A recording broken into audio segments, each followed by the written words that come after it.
मैं हरिदास मीणा, राजनीति शास्त्र विभाग। आज हम बीए पार्ट थर्ड कन्या कॉलेज धौलपुर।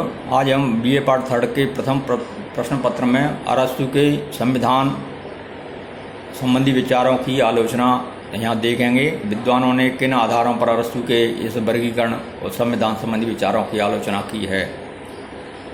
आलोचना में आलोचकों द्वारा अरस्तु के राज्यों के वर्गीकरण की अनेक आधारों पर आलोचना की गई हैं, जिनमें प्रमुख आलोचनाएं इस प्रकार से हैं। नंबर पहली आलोचना है सरकारों का वर्गीकरण। आलोचकों के अनुसार अरस्तु ने राज्य और सरकार का कोई भेद नहीं माना है और उसका वर्गीकरण राज्यों का वर्गीकरण न होकर सरकारों का वर्गीकरण है।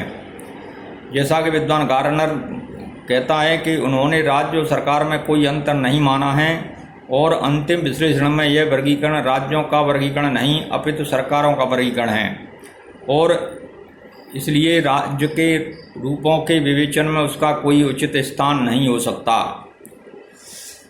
इसी संदर्भ में गार्नर और बानमहल आदि विद्वानों द्वारा की गई आलोचना उचित नहीं है, क्योंकि सर्वप्रथम तो ग्रीक काल में राज्य और सरकार में अंतर किया जा सकता था और अरस्तु का अपने समय में प्रचलित धारणा से प्रभावित होना नितांत स्वाभाविक था। इसके अतिरिक्त वर्तमान में राज्यों का वैज्ञानिक और व्यावहारिक वर्गीकरण सरकार के आधार पर ही किया जा सकता है।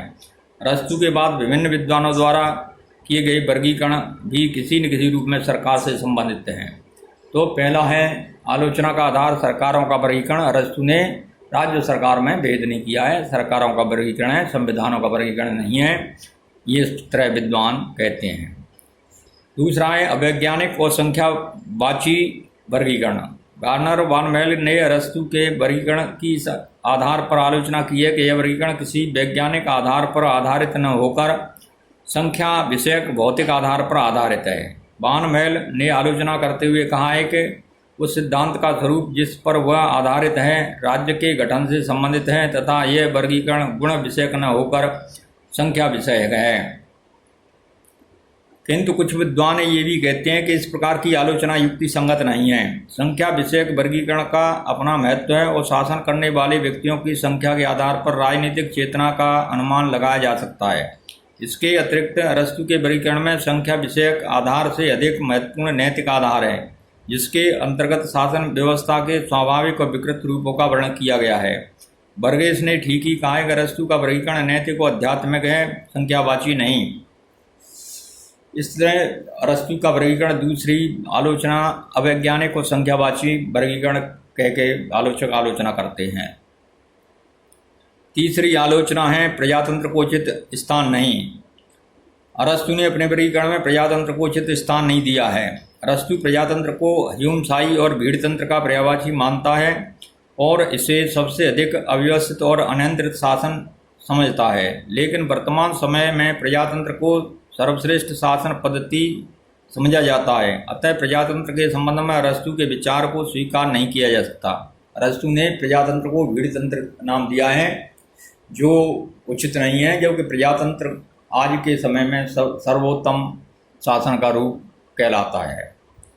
अगला है वर्तमान राज्यों पर लागू नहीं होता।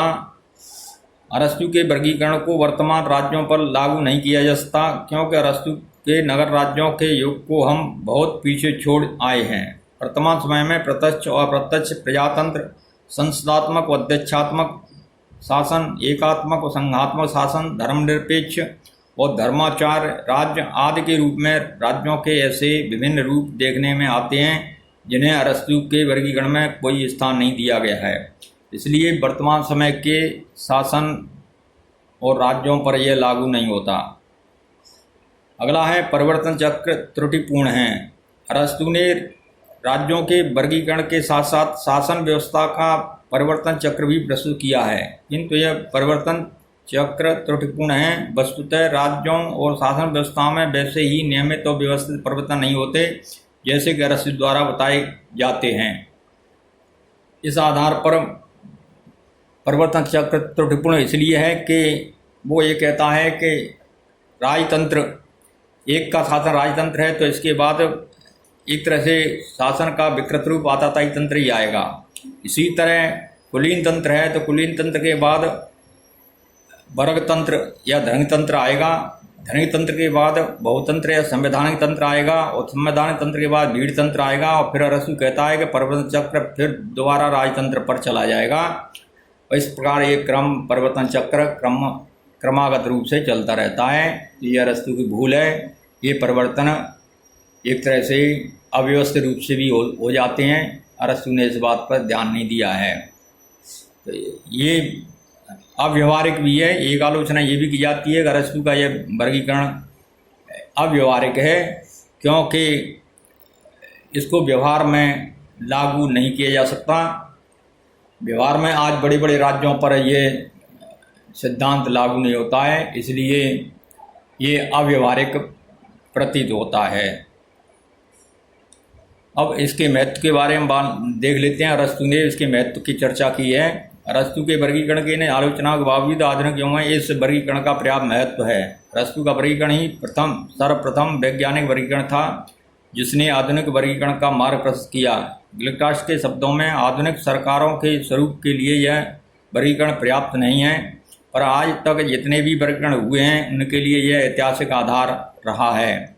इस प्रकार से बाद के परवर्ती विद्वान हैं ये इसका अनुसरण करते हैं, जैसे गिलक्रास्ट है, वान महल है या अन्य विद्वान हैं, उन्होंने इसका एक प्रकार से क्या है कि अनुसरण किया है। इस आधार पर ही एक तरह से सरकारों का वर्गीकरण या राज्यों का वर्गीकरण देखने को मिलते हैं। ये इसका महत्व है। आज इतना ही। धन्यवाद।